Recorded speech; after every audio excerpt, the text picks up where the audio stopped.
The views and opinions expressed by the hosts and the guests do not reflect those of the show, the management, and the company.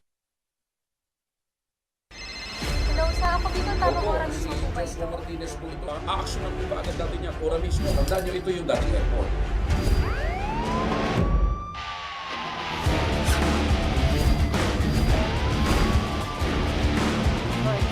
Ano namang kayong dalawa pinagchichismisan yung mga marites kayo, ha?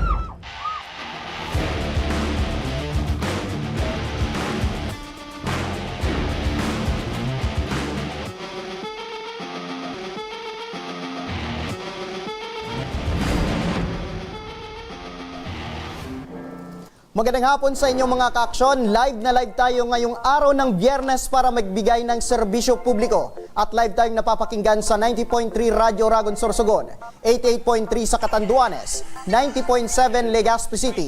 At live rin tayong napapanood sa ating YouTube account. At napapanood rin tayo sa Congress TV tuwing alas 7 hanggang alas 8 ng gabi. Mula Lunes hanggang Biyernes sa Congress TV, Channel 15, sa Metro Manila at Channel 62 sa GMA For The Box. Umpisaan na natin ang tabang ora mismo.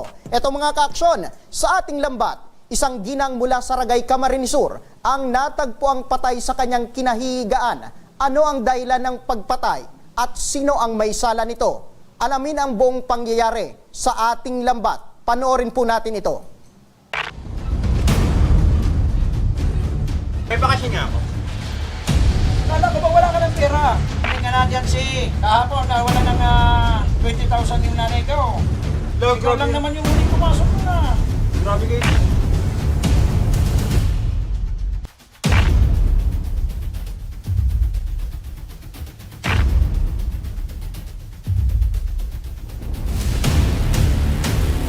Anak!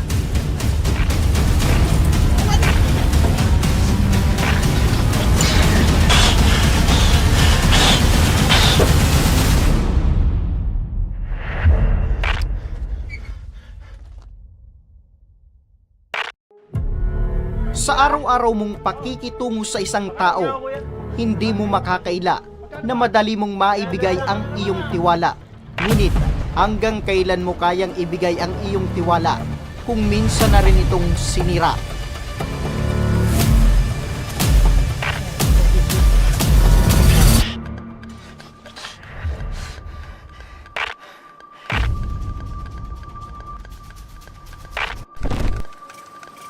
Umaga ng ika-29 ng Enero taong kasalukuyan, isang ginang sa barangay Kataabangan proper Ragay, Camarines Sur, ang bangkay na ng matagpuan sa kanyang kinahihigaan.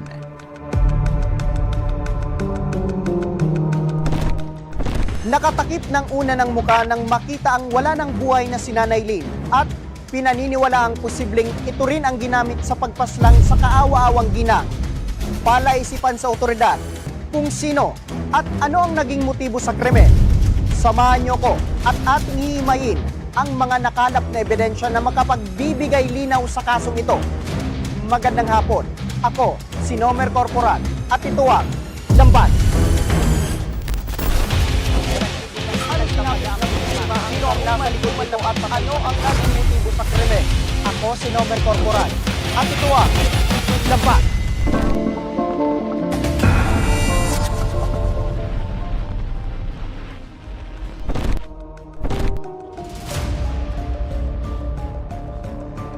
Kwento ni Rose, ang manugang ng biktima. Hingi lamang sana siya ng panukli kung kaya't nilapitan niya ang mahimbing umanong natutulog na si Nanay Lynn. Ngunit sa ilang ulit niyang pagtawag rito ay hindi ito nakatanggap ng anumang sagot. Nay? Nay? Nay? Nay, mapabarya po ako. Nay? Dito na niya napagpasyang tanggalin ang unang nakatakip sa mukha ni Nanay Lynn. Nay! Hindi siya kumikibo eh. Nasanay ho ako na yung umaga talaga. Ano na siya, yung gising na siya, nag-i-scatter siya. Pag basta pinahali siya, nag-i-scatter siya or naliligi na siya. Ganun. Medyo kinabahan na ho ako kasi ngayon nakita ko yung kamay niya, medyo magbabaylos, parang ninitin na siya eh. Nung pag-angat ko, pagbuklat ko po ng ganun, nakita ko na po talaga siya. Nay! Nay, mapapariyan pa ako. Ayon pa kay Rose, wala naman daw silang narinig na anumang kumusyon, lalo't magkakatabi lamang daw ang kanilang mga kwarto.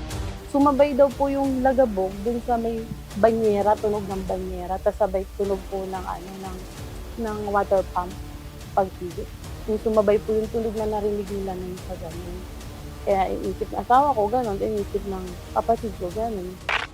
Agad naman na nakaresponde sa crime scene ang barangay at kapulisan ng Ragay PNP, kung saan lumalabas sa investigasyon na dumanang suspect sa likurang bahagi ng bahay ng biktima.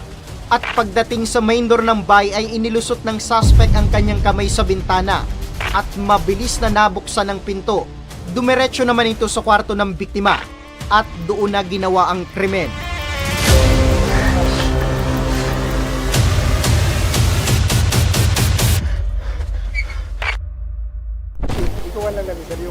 Ayon pa kay Police Major Bagasala, pagnanakaw ang motibo sa krimeng ito.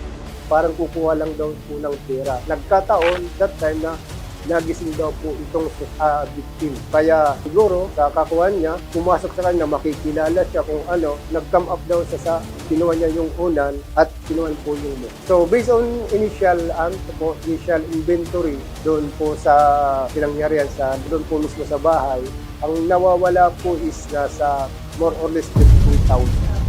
Sa ginawang backtracking ng otoridad sa CCTV footage ng barangay, isang lalaki ang nakitang naglalakad. Ilang metro ang distansya sa bahay ng biktima. Chinek namin kasi ano na siya wala na talagang tao pag ganung oras. Ito na lang yung nakitang dumaan. Tapos nakita din may mga ano kasing tanod din na duty. Pagising nila, pumunta doon. Sa pagsusuri ng barangay, kinilala ang lalaki na si Jancy Espiritu, 30 taong gulang, pamilyado ngunit wala na umanong trabaho. Sa ginawang interogasyon ng PNP kay Jancy, hindi raw makakailang mapansin ang mga kalmot sa kanyang muka at dibdib. Ngunit, mariing itinanggi pa rin ni Jancy ang krimen.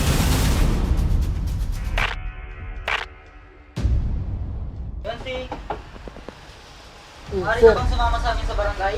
Para saan po yan, sir? Basta, sumama ka na lang. Doon na lang namin papaliwanag sa'yo. Tara. Sir, para saan to, sir? Basta, sumama ka na lang. Upo! May kinalaman ka ba sa pagpatay sa biktima? Wala po, sir. Wala bang nalaman dyan, sir? Nasaan ka nung mga oras sa pagitan ng 1:00 at 2:00 kaninang umaga? Tulog na po ako niyan. Ayon sa nakuha namin sa CCTV, ikaw yung huli at nag-iisang naglalakad malapit sa bahay ng biktima. Wala po talaga, sir. Wala po ka nalaman dyan, sir. O teka, anong nangyari sa mukha mo? Ba't ang daming kalmot? Sa basketball po yan, sir. Nakuha ko na sa basketball namin. Yung basketball kasi kami. Ngunit hindi rin nagtagal, ay umamin na rin si Jancy sa kanyang ginawang krimen, ang pagpaslang kay Nanay Lynn. Iho, huwag ka na magsinungaling. May kinalaman ka ba sa pagpatay sa biktima? Opo, sir. Ako po yung pumatay. Pero hindi ko po intention na patayin siya, sir. Gusto ko lang naman manako yung pera. Maayos naman siya kuno doon sa bahay. Tinanong, kinausap. Nakita namin, ang dami niyang kamot dito. Dito, pati. Ang sabi niya, dahil daw sa basketball. Dahil sa basketball, kaya siya nagkaroon ng mga kamot. So during several questions, doon nga po dito kay Aka Jancy, so mga ilang buwan po, inadmit niya na po kasi daw po ang may gawa. Lumalabas naman sa investigasyon, ginawa ang krimen 1:00 ng mag-uumaga kung saan mahimbing na natutulog ang biktima. Ngunit gabi bago mangyari ang krimen, ay nakita pa ang suspect na nagpa-cash in ng pera sa tindahan ng biktima. at nakapaglaro pa ng online casino. Ang tinuturong suspect na si John C. ay hindi na iba kay Nanay Lynn dahil sa itinuturing na raw niya itong sariling anak. Minsan pa ay pinapakain pa ito at pinapapasok sa loob ng bahay ng biktima.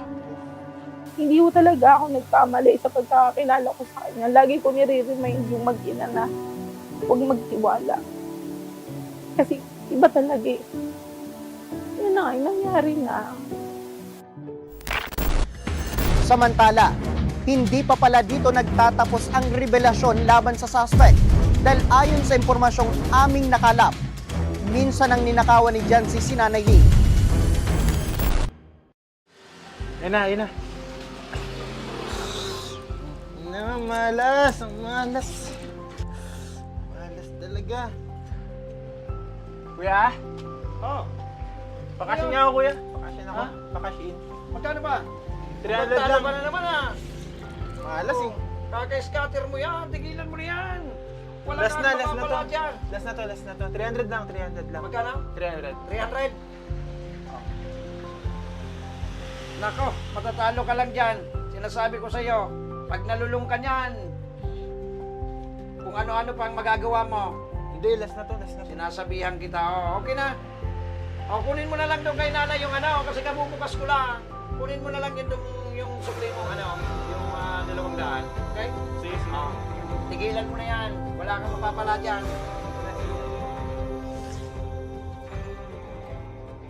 Okay, good.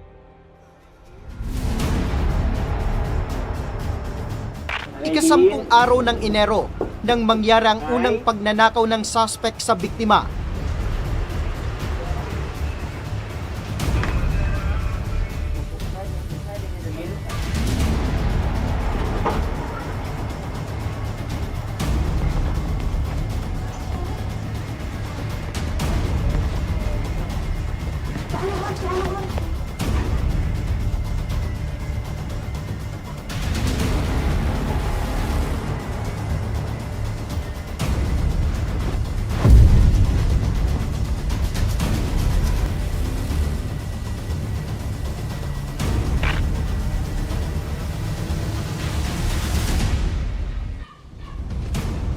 Kaya? Kaya pakasyon niya ako? Akala ko ba wala kang pera ngayon? Ano ba yan? Tira pa yan ng ko.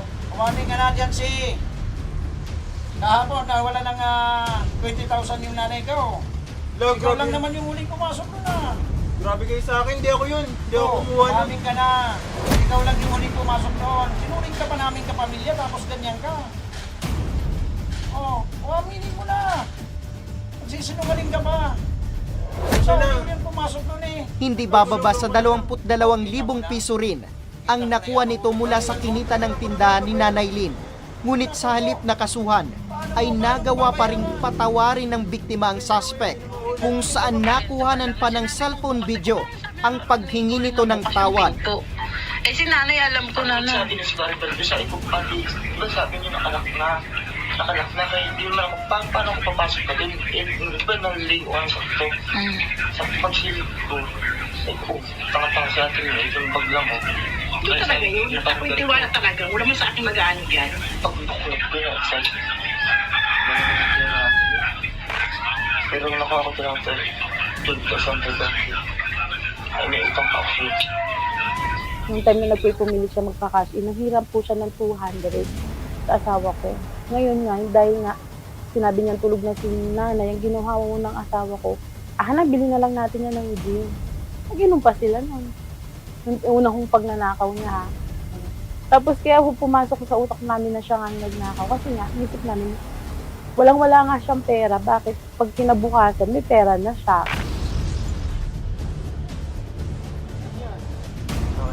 Nice! 1-6! Nice! Pagkalulong sa online casino ang naging dahilan umano ng pagnanakaw ni John C. Sabi ko, anong naisip mo? Bakit mo ginawa yun? Hindi ka na tinuring ng iba. Para ka ng kapatid ng asawa ko, para ka ng anak, pero ba't yun ang ginawa mo? Iyak lang ako niya ng iyak. Sorry lang siya ng sorry. Sabi ko, kahit anong gawin mo, hindi na mababalik na sorry mo yun. Wala na. Tapos na. Sabi ko, ganun. Sisigaw na kasi nga, iba na daw. Samantala, ayon kay Kagawad Tolentino, dati na rin naimbwelto ang suspect sa illegal na droga at maliban pa rito ay iba't ibang reklamo na rin ang natanggap nila laban sa suspect. Yung napangasawa niya Tagalong. Tapos balik-balik lang siya dito kasi nandito yung family. Doon may mga report din naman sa kanya, according doon sa asawa niya. May mga reports na may nagbabarangay din laban sa kanya. Yes po. Ano yan, tawag dyan, parang kasama siya sa mga periods. Yun nag-surrender. Purma lang nasampa ng kasong robbery with homicide ang suspect na walang inirekomendang piyansa ang korte. Nakapit na ngayon ang suspect na si Jancy sa BJMP Libmanan, Camarines Sur. Panawagan naman ng otoridad sa publiko. So, yun nga po, ito nga po, matagal ko na po itong pinanawagan po, lalong-lalo na po sa ating mga stakeholder, yung may mga business po dito sa Ragay, na in their part, dapat gawin din po nila yung pagiging fund po natin. Dapat maging cooperative din sila, maging alert din sila in their own. Huwag nilang hayaan na magkaroon ng pagkakataon, opportunity na maging biktima po sila. Hindi masamang magbigay ng tiwala sa taong nakakasalamuha mo araw-araw. Ngunit, hindi rin masama na maging mapanuri sa pagkilala ng taong pagkakatiwalaan mo. Maging aral sana ito sa atin na sa anumang pangyayari sa buhay natin ay maging maingat tayo sa ating mga kakaibiganin. Dahil hindi lahat ay may mabuting motibo. Sa ngalan ng aming programang Tabang Ora mismo, ako, si Nomer Corporal, at ito ang Laban.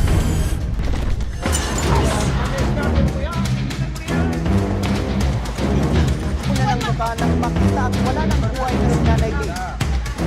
Opo sir, ang din pumatay, pero hindi ko po intention na patay Si Nomer Corporal, at ito ang Laban. So ayan mga ka-action, talagang hindi dapat magbigay ng tiwala sa kahit sino-sino kasi kung sino pa yung binibigyan mo ng tiwala ay siya pa rin yung magbibigay sa iyo ng kapamakan sa uli. At sa pagbabalik ng Tabang Ora mismo, isang security guard sa Legazpi City, 11 taon nang nagtatrabaho sa isang kumpanya. Ngunit dahil sa hindi malaman umanong rason, ay pinagre-resign na raw siya ng kanyang manager. Ang buong reklamo, abangan, kaya huwag kayong bibitaw at magbabalik pa ang Tabang Ora mismo.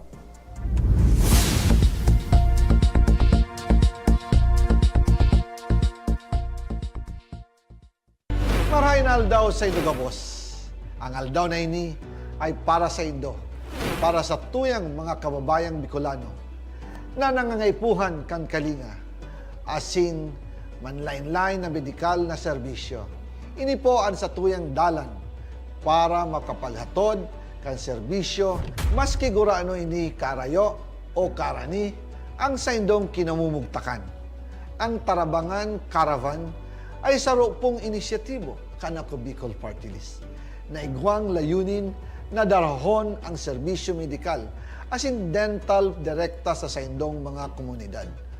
Aram po niya to na daigabos may kakayahan o pagkakataon na makaduman sa ospital o klinika. Kaya't kami na po ang nagrarani sa Indo. Kaibahan ang matitibay na doktor, dentista, medical personnel, asin mga volunteer kan ako Bicol Party List. Libre po gabos ang serbisyo medikal, dental, laboratory, asin mga bulong. Wala po kamo na dapat ihadit sa gastusin ta ini ay para sa indong kalusugan. Kaiba taman po ang satuyang programa ang libreng gupit asin masahe para sa satuyang mga kababayan. Maliban digdi, may local recruitment activity man kitangunyan. Ini po sarong biyaya para sa satuyang mga kababayan na nag-aanap kitrabaho. Sana po ay makatabang ini sa Indo. Tangani, makaanap ki mga bagong oportunidad para sa indong pamilya. Mga kababayan, buya ko pong ipaabot sa Indo na ako Bicol Party List permi yaon para sa Indo. Sadto ngunyan asin sa maabot. Kami po ay padagos paglilingkod sa bawat Bicolano. Kami po ay nagpapasalamat sa Indong padagos na suporta. Habang yaon ang suporta kan kada Bicolano sa ako Bicol Party List, padagos po niya to dadarahon ang mga programa na direktang nakakapiktar asin nakakatabang sa Saindo Gabos. Sa giraray, dakulaw pasasalamat po sa indong pagtangkilig asin pagtitiwala naway padagos niya tong ipangaji ang mga kalusugan asin kaligtasan kang bawat saro. Padagos po kitang magtarabangan asin magkasararo para sa mas malusog asin masiglang Bicolandia. Nakulang salamat po asin marahin na aldaw sa Saindo Gabos.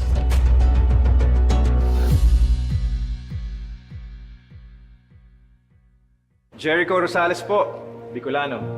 Ngunyan takaypuan, kitabang at kasurog sa edukasyon, sa kalusugan, at kabuhayan sa panahon ning sakuna. Ang ako Bicol, katabang at kasurog ta sa pagtaoki scholarship sa mga aking na nangangaypuan. Katabang at kasurog ta sa kalusugan, kasurog sa pagpasar ni Eddie Garcia Lo.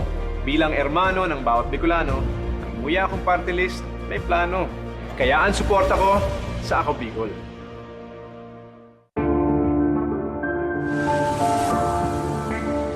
Sabi nila, wala ka daw ginawa nung nakaupo ka sa Senado. Ano pinanindigan mo? Pinanindigan ni Senator Lito kaming mahihirap. Binigyan niya kami ng libreng tulong legal para umunlad. Gagawin ko ang lahat para magbayad sila. Kot! Ang sabi nila, artista ka lang. Ano bang magagawa ng isang action star? Marami nang nagawa si Senator Lito. At ang isa dito ay yung pag-aksyon niya para sa kapakanan naming mga manggagawa. Ang sabi nila, hindi ka daw nakapagtapos sa pag-aaral. Paano mo kami matutulungan? Hindi nga siya nakapagtapos, pero ginawa niya ang lahat para kami ay makagraduate na! Ilan lang yan sa maraming nagawa ni Senator Lito Lapid. Lito Lapid. Dumanas ka man ng hirap. Lahat ng sabi-sabi sa'yo, inaksyonan mo. Kung ako'y nakaahon, kaya nyo rin. Kaya natin lahat lumaban at umunlad. Tatak Lingkod Lapid, Supremo ng Senado. Lito Lapid, number 35 sa balota.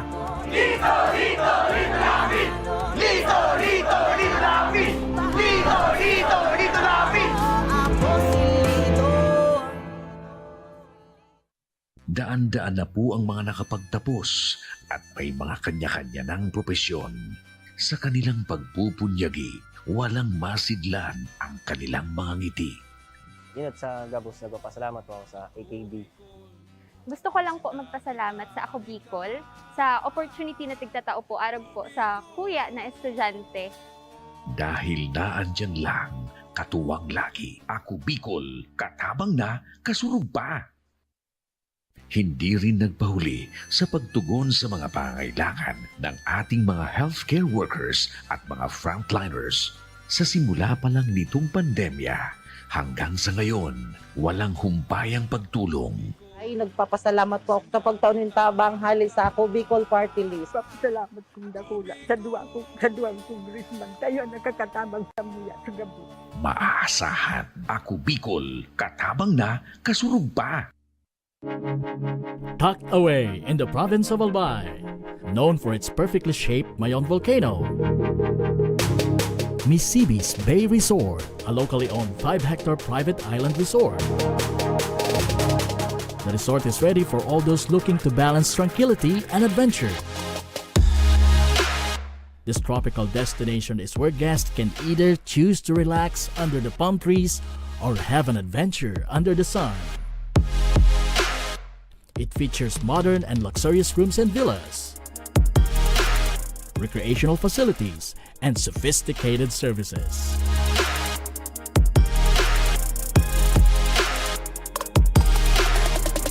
Come and experience Mississippi's Bay Resort, your tropical island getaway.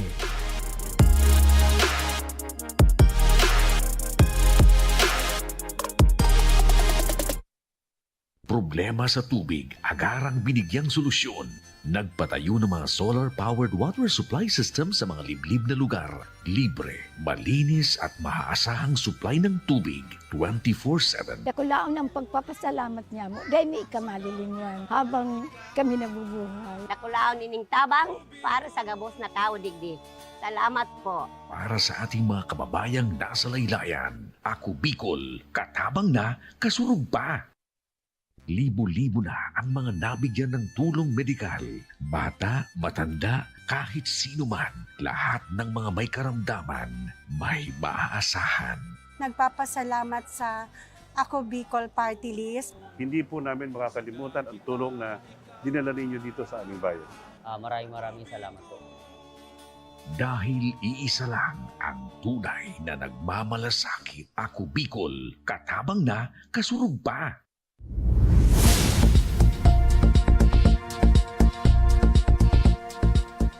Nagbabalik ang tabang, ora mismo. Ito mga kaaksyon, isang sikyo sa Legazpi City ang dumulog ngayon sa ating programa upang humingi ng tulong na mabigyang linaw ang kanyang hinaing.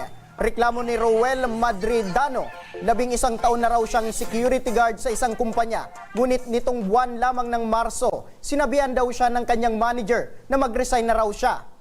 Ang dahilan, alamin natin kay Roel. Magandang hapon po sa iyo, Sir Roel. Magandang hapon po. Opo, maaari nyo bang maikwento kung bakit pinare-resign kayo nitong sinasabi nyong manager?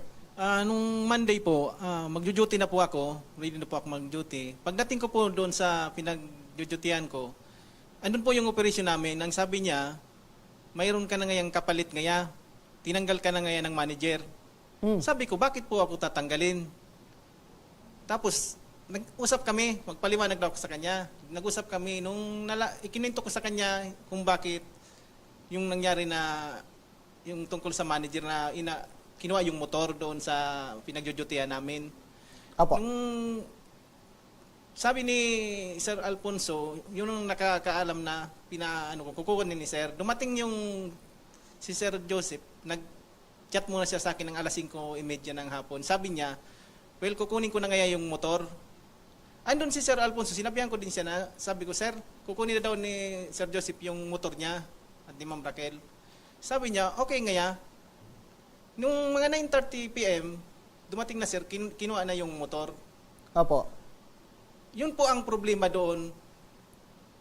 Yun ang, kaya ako daw tinanggal. Bakit daw, Sir? Ano daw yung problema na binigay mo itong motor, Sir, sa dating manager, Sir? Opo. Personal niya po ba ito? Personal pong motor niya. Pero nung mga oras na yun, napaalam niyo po dito sa bang manager? Wala po kasi siya doon. Ang pinapaalaman po kasi ng yung si Sir Alfonso Apinado, siya talaga ang chief tech. Tapos siya ang nagre-release ng mga items lahat doon sa pinagdudutihan ko po. Opo. Pero may dokumento ba, Sir, or kaya release? Wala po parang kasi paper? gabi na po. Sinabi niya na okay daw po. Kumbaga meron ng go signal Nagsabi dito siya sa po. chief Kasi sa kanya ninyo? naman yan Yan sabi Opo. niya. Ngayon, yung agency, ang sabi sa akin, tinanong ko siya sabi ko bakit ako tinanggal. Wala na silang idea kung bakit ako tinanggal. Ang sabi niya sa akin, mag-report ka na lang sa Manila. Sabi ko, ba't ako, Sir, magre-report? Itinanggal nyo na nga ako dito, hindi niyo ako pinagpa-duty. Sabi ko, paano ko makukuha yung kasban ko, saka yung sahod ko? Sabi niya, magpunta na ako sa Manila, mag-resign.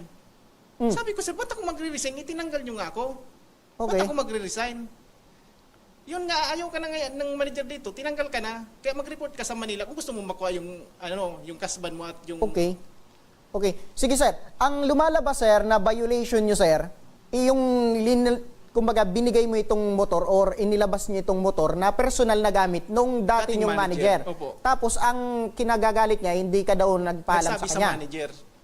Okay, pero nagpaalam ka naman, Sir, sa chief. Yung nagre-release po, yung chief po nagre-release talaga ng mga items doon. Doon ako nagpaalam kasi siya ang andon ng gabi na yon. Kumbaga, yun yung tinuturo nila, Sir, na violation nyo, Sir. Yun po. Pero ang hindi po ang kasi sila may personal silang problema. Okay. Yung manager. Pwede ko po yung sabihin kaso wala naman po akong pakialam doon sa ano na yun. Ang problema lang po sa kanila, sabi ko, paano ko makukuha itong mga kinaltas nila sa akin? Ang sabi nila sa akin, mag-resign daw po ako ngayon, pupunta ako sa Manila. Umalis na po ako doon kasi hindi na ako nila pinapapasok na. Opo. Tumawag po ako sa Manila. Opo, mabigyan ko ng linaw, sir. Tinanggal ka po ba or terminated ka po ba? Anong pakasabi po sa inyo? Tinanggal po ako doon.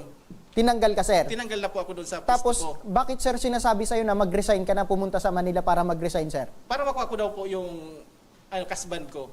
Okay. Tumawag po ako sa Manila. Sabi ko, nakausap ko po doon yung pinaka-mayari ng agency. Ang sabi niya po, magpunta daw ako doon sa Manila, mag-file daw ako ng resignation, tapos sa kanila ibibigay.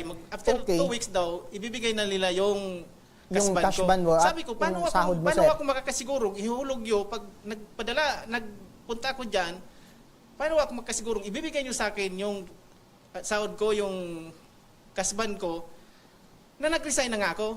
Okay. So, ibig sabihin, sir, lumalabas sa pagkakakwento nyo sa amin, sir, hindi formally, kumbaga, terminated o pagkakatanggal po sa inyo. Kumbaga, sinabihan ka lang, sir, na, huwag ka na mag-duty dito at magpapunta ka na sa Manila para makuha mo yung cashban, mag-resign ka. Opo, yun ang pinipilit nila, na mag-resign po ako bago ko makuha yung cashban at yung sahod ko. Opo, kasi, kumbaga, sa lahat naman siguro ng kumpanya, no, pag meron kang violation na nakumit, kumbaga, bababang ka mo ng memo. Opo, wala Binabang ka, sir, ng memo. Wala po silang ibinigay sa akin. Tapos, pagbaba ng memo, kakausapin ka, kumbaga, magkakaroon ng investigasyon. Tapos, kung anong magiging hatol dun sa investigasyon pag-uusap, kung mababa lang naman, merong suspension. Pero kung mabigat, talagang terminated po yun. Ano yung nangyari, sir? Wala po silang pinareceive sa akin. Yun lang, bigla na lang po na ganon, na may kapalit na ako, dumating yung operation, tapos yung papalit sa akin na security guard. Opo. Nung sinabi, sir, na ito yung violation nyo, sir, nagkausap ba kayo nitong bagong manager mo, sir? Yung dating manager, nag-usap kami noon, nangyari po kasi yun, January 10. January 10 po. Opo. Nag-usap kami na yun nga, na naggalit siya dahil may problema. Kinuwento niya sa akin na nag-ano daw yung dating manager, nag-resign na, iniwan daw sila sa ere. Tapos yun nga, may alitan silang dalawa. Kumbaga, lumalabas, sir, ikaw yung Ako po yung wala siya, hindi niya kayang, yung dating manager, hindi niya kumbaga, parang lumalabas na hindi niya kayang disiplinahin kasi nag-resign na nga naman problema sila. Ako po yung akong nabunton sa akin na parang lumalabas daw na ang ko daw nasa manager na dati.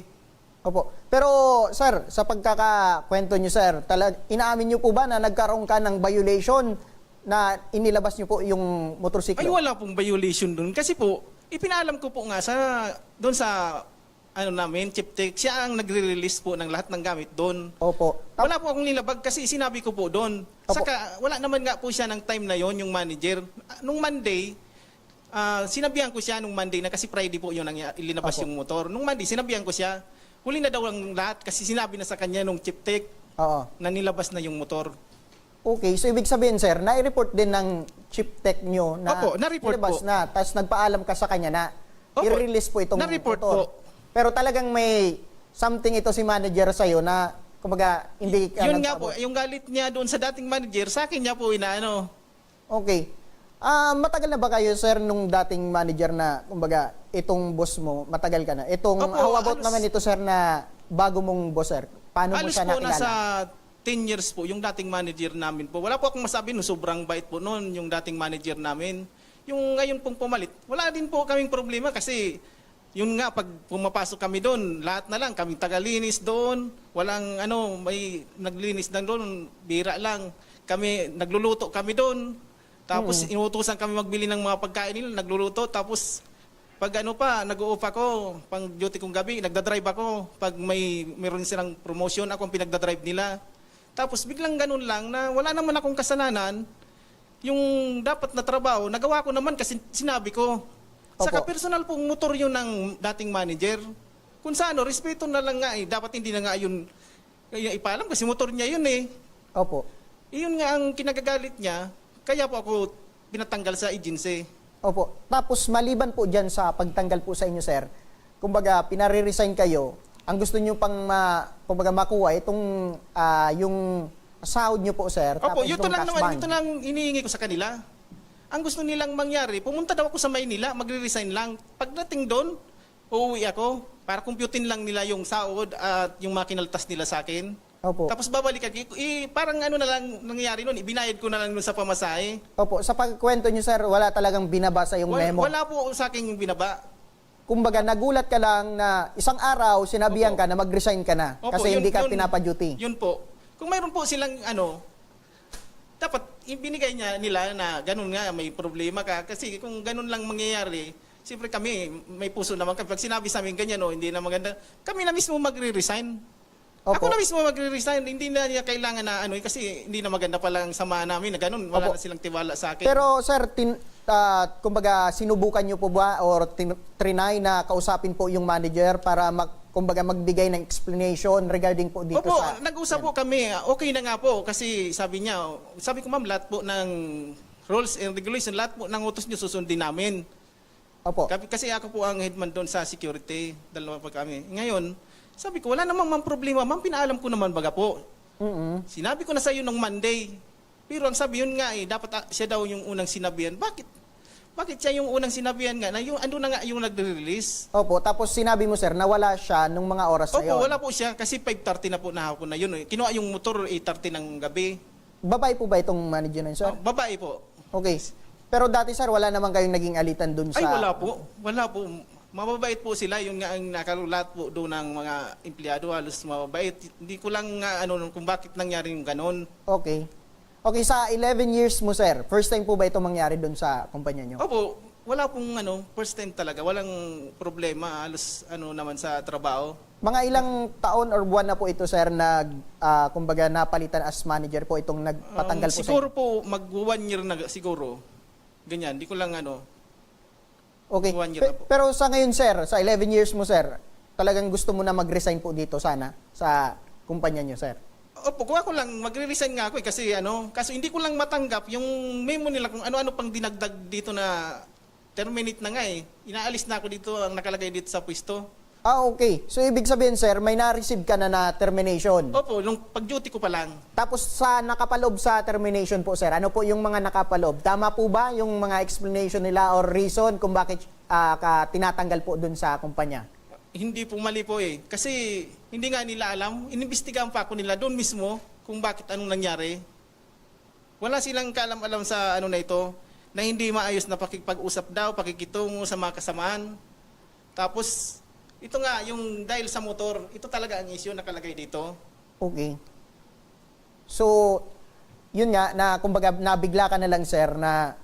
Opo, nabigla po talaga. Oo. Nabigla. Saka, Pero sana, kung hindi to nangyari, sir, hindi ka talaga magre-resign kasi matagal ka na dito sa... matagal na po ako. Hindi ako po mag-resign. Okay. Sir, standby ka lang, sir. Ito, Roel, para sa paglilinaw sana, sinubukan namin anyayahan ang Night Owl Agency Incorporated na makapagsalita. Ngunit, tumanggi na sila ngayong hapon na magbigay ng anumang pahayag. Itinanggi rin nila na ang sumbong na patungkol sa pamimilit umano sa pag-iinganyo sa iyo, Roel, na mag-resign ka daw. Kung may nais raw ireklamo ay maaari na lamang daw na iparating sa kanilang main office. Pero, idudulog na rin para sa legal na aksyon. Para malaman natin ang maaring legal na action mo, Roel, idinulog namin ito sa tanggapan ng PNP. Kung saan nasa kabilang linya ng telepono si Police Master Sergeant Jasper Rosero, ang investigador ng Regional Civil Security Unit 5. Magandang hapon po, Sargento. Hello sir, isang maganda at mapagpalang hapon po sa inyong lahat dyan.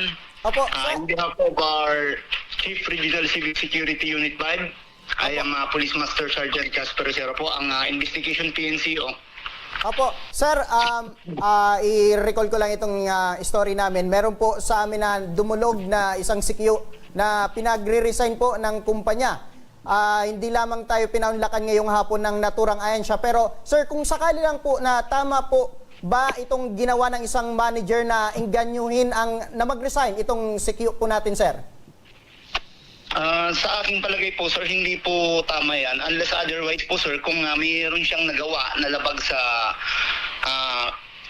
rules and regulation ng isang agency. Opo, kasi Ngayon, sir, Opo. kung yung security personnel na po yan, sir, ay may reklamo po sa kanyang agency, maaari lang po siyang dumulog sa aming tanggapan para mag-file po ng complaint against the PSA at dito naman po ay may due process po tayo. So, ipapatawag natin both parties para malaman po natin kung sino po yung naglabag sa Republic Act 11917. Opo, kasi ang pagkakakwento po nito, sir, na ating complainant, dahil lang sa paglabas ng personal na gamit po ito ng manager, dati pong manager, nagalit po itong bagong manager kasi hindi daw po siya sa kanya nagpaalam, pero napaalam naman po sa kanilang head. Kumbaga, meron ng go signal na ilabas po itong motor. Pero itong si manager, nabigla na lang daw itong complainant natin, sir, na pinare-resign na po ito at hindi na trabaho sa kanilang ahensya. Okay po, sir. Ganito na lang po, sir. Advise niyo lang po yung security personnel na pumunta po sa aming opisina para magkapag-file po ng formal complaint. At dito po sa aming opisina, magkakaroon po ng verification yan, mag-o-oath. And isusulat niya po yung kung ano po ang reklamo laban sa kanyang security agency. I-administer po yan ng aming Chief Regional Civil Security Unit 5. Opo, sir, mapaulit ko lang po, sir, ano po yung pwedeng violation po nitong manager in case na mapatunayan po na totoo po ang sinasabi na itong ating complainant na si Ruel? Pwedeng, po, sir, sa violation ng Department of Labor and Employment, sir. Opo, sa ganito, as general na lang siguro, sir, sa ganitong sitwasyon po, sir, kung ayaw po ng security guard na mag-resign kasi kumbaga pinapa-resign, may karapatan po ba siyang tumanggi na mag-resign po, sir? Yes, sir. May karapatan po, lalo na kung wala naman po siyang nilalabag sa rules and regulation ng agency at siyempre sa batas ng Republic Act 11917. Opo, sa ganitong sitwasyon, sir, ano po yung pwedeng gawin ng isang security guard, kumbaga inaabuso siya ng kanyang manager na pag-resignin? Yun nga po, sir, as I said a while ago, sir, wag po siyang mag-atubili na dumulog po sa aming opisina para mabigyan po ng legal action po yung problema niya. Opo, dahil po dyan, maraming salamat po, Police Master Sergeant Jasper Rosero, ang investigador ng Regional Civil Security Unit 5. Yes po, sir, maraming salamat po. Muli po, isang maganda at mapagpalang hapon po sa inyong lahat dyan. Opo, maraming salamat po and mabuhay po kayo dyan. Okay, balikan natin si Sir Ruel. Sir Ruel, narinig niyo po si Sargento na meron po talagang violation in case na mapatunayan po na kumbaga totoo po yung sinasabi niyo po, sir. Ano po yung gusto niyong mangyari dito? Sa akin po sana, yung sinasabi nila kasi tinanggal na po ako, yun nga, gusto kong makuha itong mga benepisyong mga kinaltas nila sa akin. Makuha ko na po kasi wala po akong trabaho ngayon. Gagamitin ko po sa pag-apply.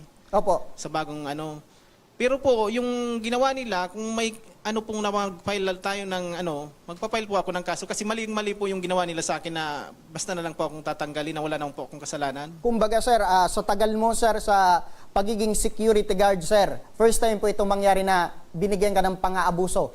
First time po, ngayon lang po. Pero sir, ngayon, sir, ano po yung kumbaga ang i-advise natin? Gusto niyo po ba na mag-resign na or manatili po dun sa pinagtatrabahoan niyo pong ahensya? Ay, para po sa akin, gusto ko na pong umalis sa kanila kasi hindi na po maganda eh.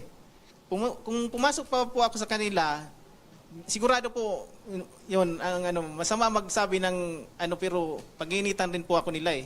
Opo. Pero ngayon, sir, nakapagpasa ka na ba ng resignation? Hindi pa po ako nagpapasa ng resignation. Pero mas maganda, sir. Gusto ko pong makuha itong mga kinaltas po nila sa akin. Opo, kung gugustuhin mo sana, sir, pag kumbaga na patunayan na itong may pagkakasala itong manager na nagpa-resign sa inyo, sir. Opo. Mananatili ka sana dun sa pinagtatrabaho.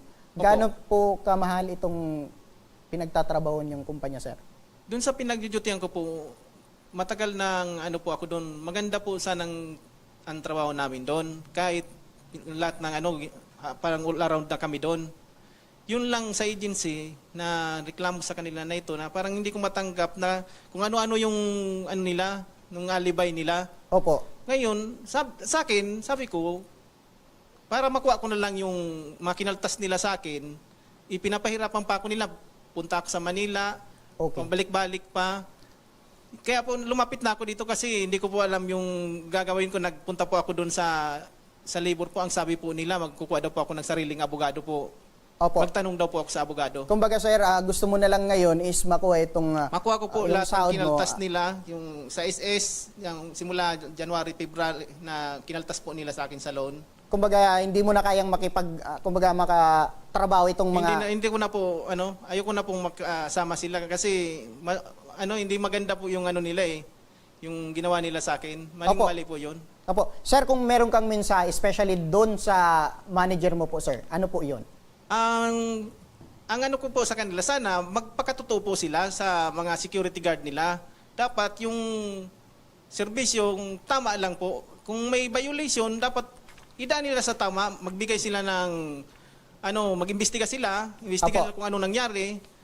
Saka hindi po basta-basta ganoon na hindi na ako papasukin kasi palitan na daw ako. Saka parang wala nang karapatan doon sa post, hindi na ako pinapasok doon sa na tanggal ka na kasi nga dito. Yun ang nila. Doon sa tinanong ko siya na paano ko makukuha to, yun ang sagot nila sa akin. Mag-resign ako sa kanila. Tinanggal nga ako nila, magre-resign pa ako. Okay. Kumbaga wala naman talagang rason para tanggalin ka sir. Gumawa na lang sila ng way para matanggal ka po sir sa trabaho. Okay sir, asahan nyo po ang aming team ay tututok po at tutulong po sa inyo para makuha nyo na po itong pera at mabigyan po ng formal na aksyon po itong inirereklamo nyo pong manager po at ahensya. Maraming salamat po. Sir, kung meron ka sir na mensahe po sir sa mga kapwa mo security guard na nakakaranas rin po ng ganitong pang-abuso, ano po yun sir? Yung mga ganito po, na lang po sila, yung tamang serbisyo, sumunod sa rules and regulation bilang security guard. Pag ganito po, magreklamo na lang po talaga kasi kisa mapasama pa. Yung iba kasi, lalo na yung mainit ng ulo, pwede pang makapatay Kasi may kawa kaming baril. Yun nga ang dapat dali na lang sa tamang proseso. Apo. Tutulong po kami sir sa pagsampa po ng kaso or any na reklamo po na laban po dito sa ahensya. Apo, maraming salamat po sir. Apo, kami po ay saludo po sa lahat ng security guard po sa buong bansa dahil sila po ito po ay isang marangal na trabaho po sir. Thank you sir. Apo. At yan mga kaaksyon ang natungayan nating mga reklamo at hinaing ngayong hapon na ora mismo rin nating binigyang tugon. At para sa mga nagnanais humingi ng tulong sa aming programa, panoorin po natin ito. Sa may mga problemang legal at medikal na nais humingi ng tulong sa ating programa, maaari po kayong magsadya sa aming tanggapan sa ground floor Embarcadero de Legazpi, Victory Village, Legazpi City. Bukas po ang aming tanggapan mula Lunes hanggang Sabado, alas 8 ng umaga hanggang alas 5 ng hapon. Sa mga nasa Metro Manila naman po at kalapit na lugar, maaari po kayong humingi ng tulong sa Action Call Center sa North Wing ng Batasang Pambansa. Magpunta lamang po kayo tuwing araw ng Lunes alas 8 ng umaga hanggang alauna ng hapon. Para naman sa mga taga Caloocan City, bukas na rin ang ating Action Cost Center sa Barangay 175, Multipurpose Hall, Caloocan City tuwing Miyerkules, mula alas 10 ng umaga hanggang alas 12 ng tanghali mga kaaksyon. Maaari na rin po kayong magtungo sa Tabang Ora mismo Satellite Office sa Camarines Norte sa Provincial Capitol Building, Barangay 3, Daet, Camarines Norte. At para naman sa mga taga Camarines Sur, maaari na rin kayong dumulog sa Zone 2, Tagungtong, Goa, Camarines Sur. Bukas po ang aming tanggapan mula Lunes hanggang Biyernes, alas 8 ng umaga hanggang alas 4 ng hapon. Maaari din kayo magpadala ng mensahe sa aming official Facebook page na Tabang Ora mismo. Kahit anong reklamo ay amin pong tinatanggap. Huwag niyo rin pong kalimutang i-follow ang aming mga official social media account sa aming Facebook account, YouTube at TikTok account, Tabang Ora mismo.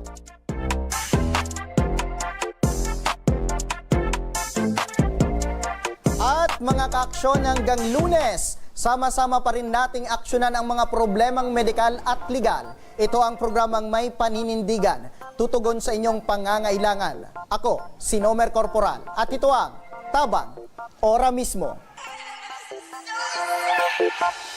Action ko sa mga nangangailangan. Action ko lahat ay dadamayan. Noon at ngayon tayo'y sinamahan. Action ko patuloy na magsisilbi. Action ko sa mga nangangailangan. Action ko lahat ay dadamayan. Noon at ngayon tayo'y sinamahan. Action ko patuloy na magsisilbi. Isang